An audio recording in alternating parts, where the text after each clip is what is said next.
This week, I'm cataloging books, and what do I find? Well, it's as if manifestation worked its magic. The Hidden Power by Troward? Yeah, I found it. And if you'll remember, we started a journey in breaking that text down with Brother Mark St. Cyr. This week, we're continuing that journey when we read part 3 and 4 of Troward, The Hidden Power. Stay tuned. Welcome back to Whence Came You, a Masonic podcast featuring research papers and discussions related to Freemasonry. Here's your host, Brother Robert Johnson. Welcome back to the show. This is episode number 655. My thanks goes out to all of those who are our contributors, fellows, producers, and legacy partners of the program. For those of you who don't know, this is listener-supported Masonic education, and since 2011, we've been making it happen thanks to you. If you'd like to know more about how to support the WCY podcast, please head on over to our website, wcypodcast.com. Click on Support the Show and check out the various options available to you. We offer both Patreon and PayPal subscription models. Thank you so much for any consideration.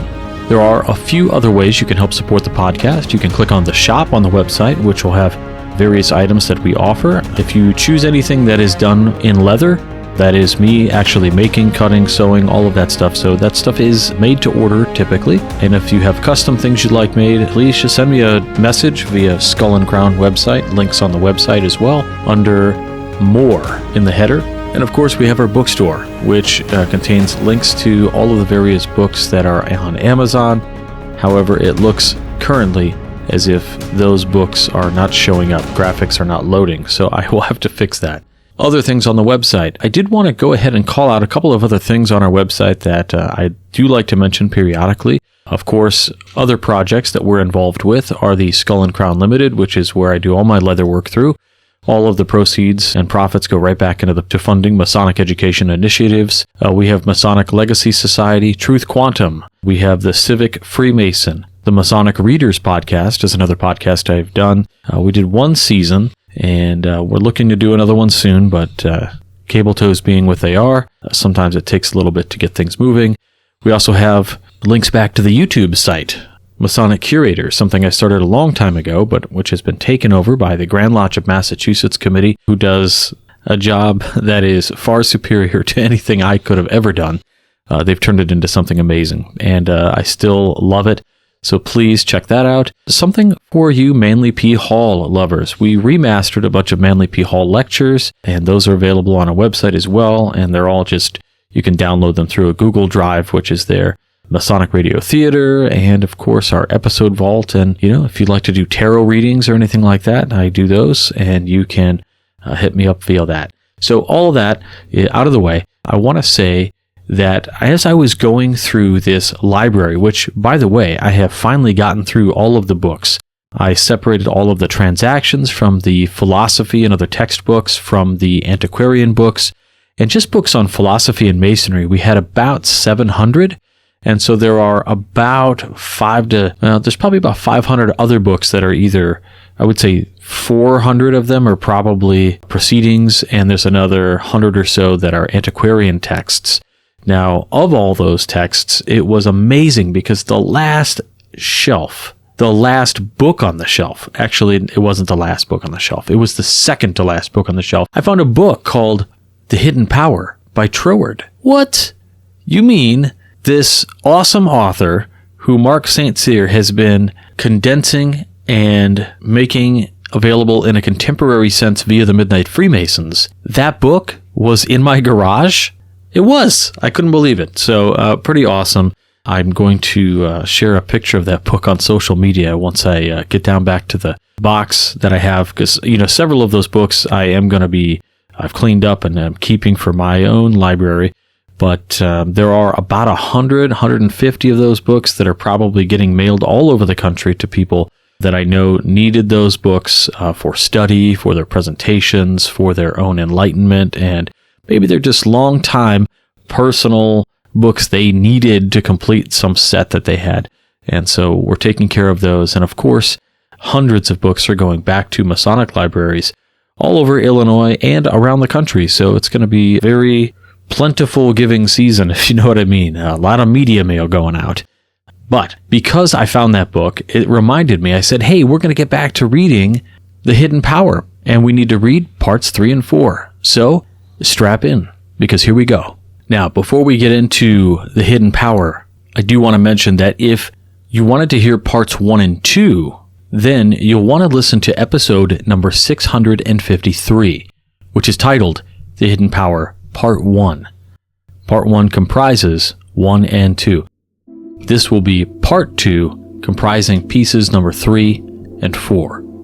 Troward, The Hidden Power, Part 3, by Midnight Freemason guest contributor, Brother Mark St. Cyr. Section 3, The Inner Workings of Spirit and Science. I've emphasized that the innermost within of all things is living spirit. The science of spirit differs from the science of matter because it considers energy as a responsive intelligence, which is not covered by physical science.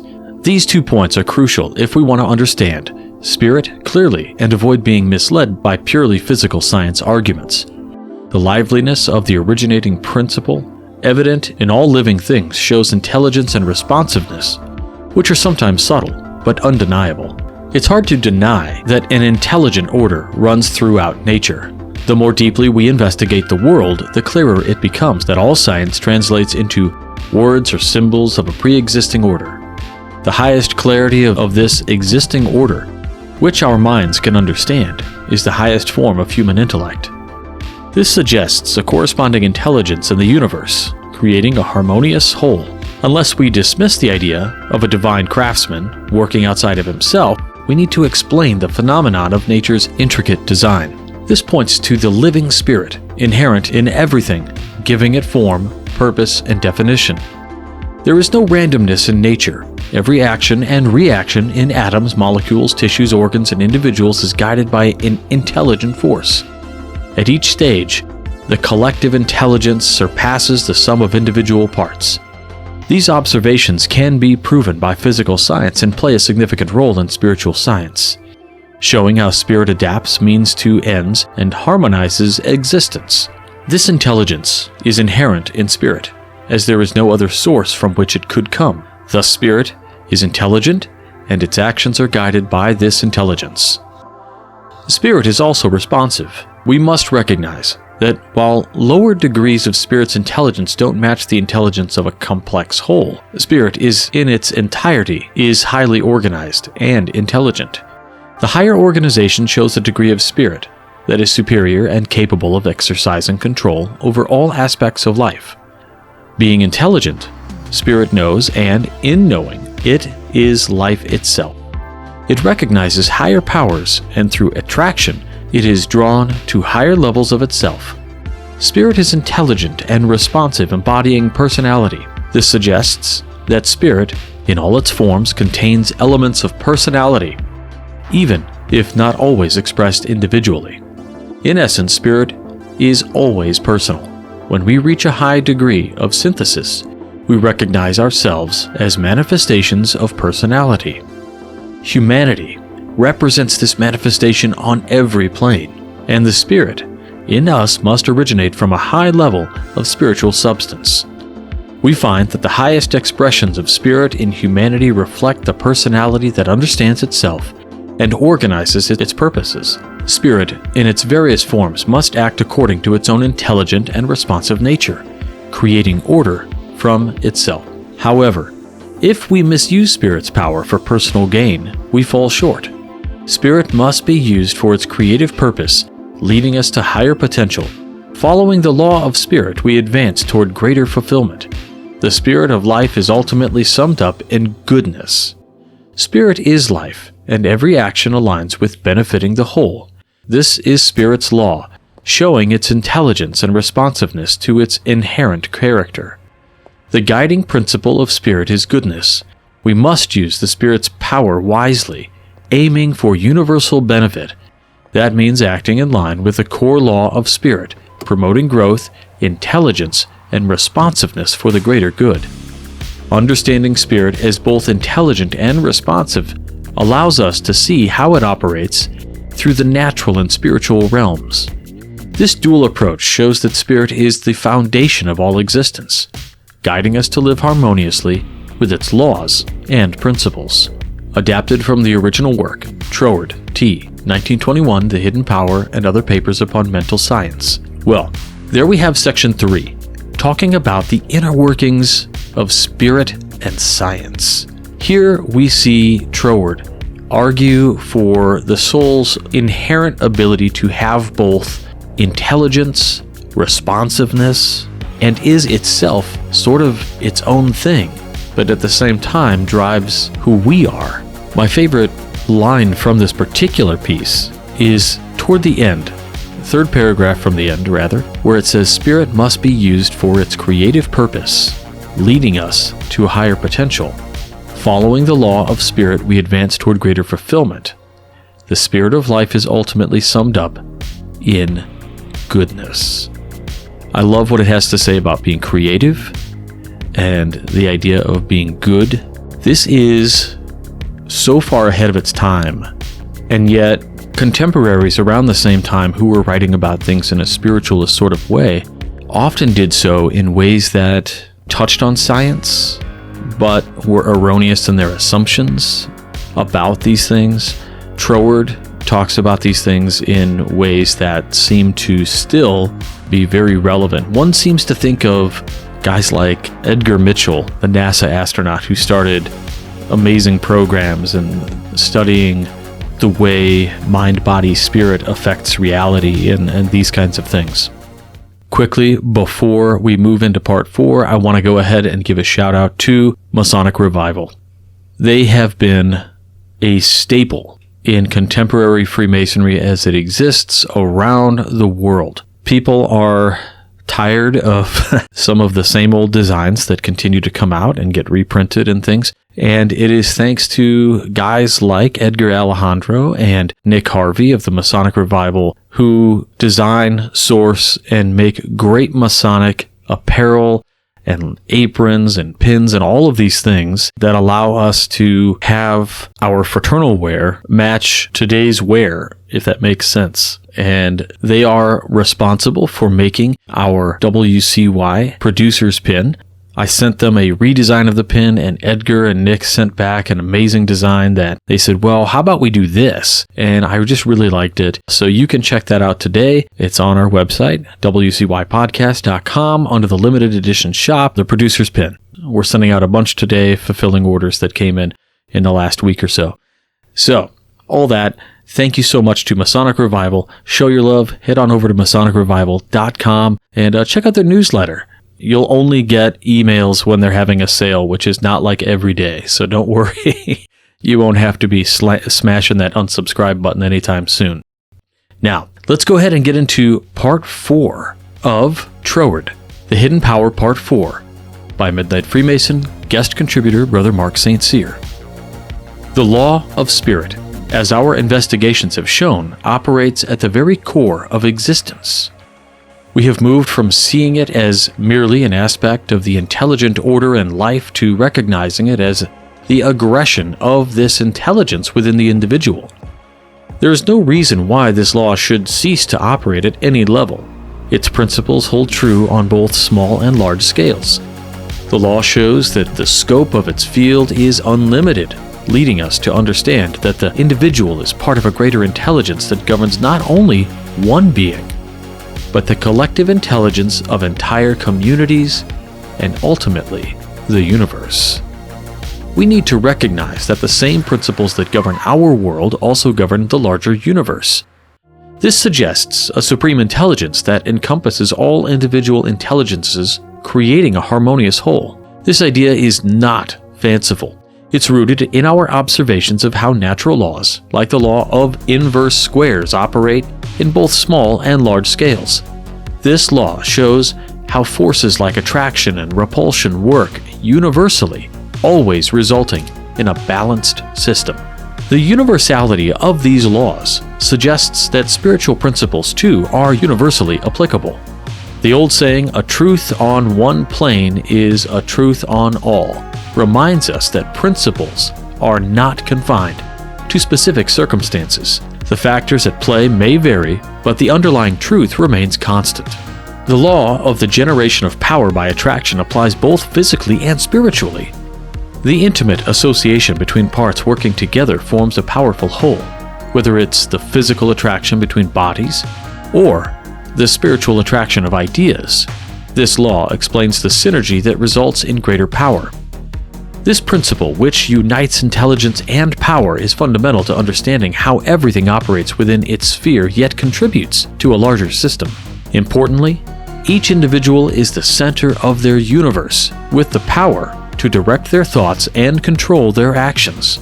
This principle of autonomy doesn't imply isolation, but integration into a larger whole, with each person contributing to the universal intelligence and power. We must recognize that the relationship between the lower and higher modes of spirit is one of harmony, not conflict. Each part serves the whole without losing its individuality. Just as in a well-functioning organism, every part fulfills its role while contributing to the overall health and function. The subordination of individual parts to the whole does not imply a loss of freedom. Rather, it ensures proper functioning and growth. The old Hindu concept of the car of Jagannath symbolizes this idea. The car represents the universal mind, moving forward relentlessly, with each part contributing to its progress. Those who oppose it find themselves left behind or crushed by its progress. This metaphor highlights the importance of aligning with universal principles for growth and fulfillment. Employing a universal law of spirit means aligning our will with the greater will of the universe. This doesn't mean losing our individuality, but realizing that true freedom comes from understanding and following the universal laws. The Supreme Mind operates under these laws, and recognizing them allows us to harness their power for our benefit. Our understanding of spirit must grow beyond seeing it as separate parts. True knowledge recognizes the interconnectedness of all things, with individual expression reflecting a higher intelligence. The increased vitality of the parts leads to greater overall vitality, demonstrating that growth is a continuous process aligned with universal principles. Maintaining a healthy action within the law of spirit involves moving forward with a larger whole in mind. This doesn't restrict our freedom, but aligns it with the broader goal of universal progress. The collective individuality of humanity is not just a reproduction of individual growth, but an evolution toward a higher expression of the whole. Selfishness is a major barrier to recognizing our true potential. By focusing solely on personal gain, we limit ourselves and hinder our growth. True progress comes from understanding and embracing our role within the larger system. This realization leads to greater freedom and alignment with the law of spirit, which is fundamentally based on love. Ultimately, the law of spirit shows us that our highest good is achieved by recognizing and aligning with the greater good. This principle of love drives all progress and ensures that our individual actions contribute to the collective advancement of humanity. Understanding and applying this law is key to unlocking our potential and fulfilling our role within the universe. Mark St. Cyr. I love it. Now we're starting to get into how this works. Breadcrumbs of science thrown into these sort of etheric ideas that might seem like mumbo-jumbo, but really they start tying back to this idea of manifestation through the practice of, I guess what I might describe as attempts at altruism, at finding your place within the universe.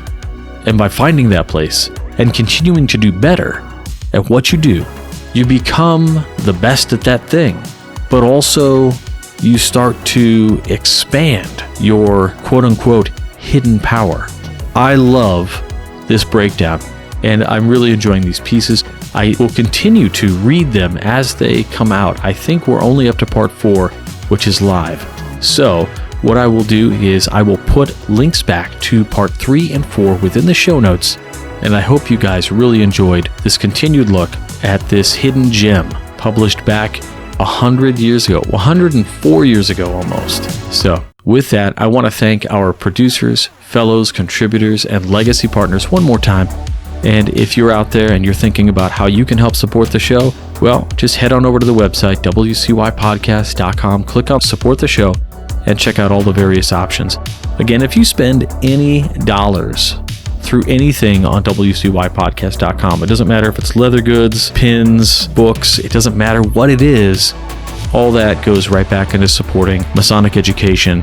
Everything comes back into this podcast to assist us in bringing more Masonic education to anybody who's interested in Masonic education, or we'll say, as Mackie did, its kindred sciences. That's it for this week.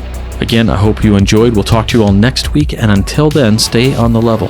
For Whence Came You, I'm Robert Johnson. Take care. You've been listening to Whence Came You, a Masonic podcast featuring research papers and discussions related to Freemasonry with your host, Brother Robert Johnson. Be sure to join us for our next edition.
WCY Media.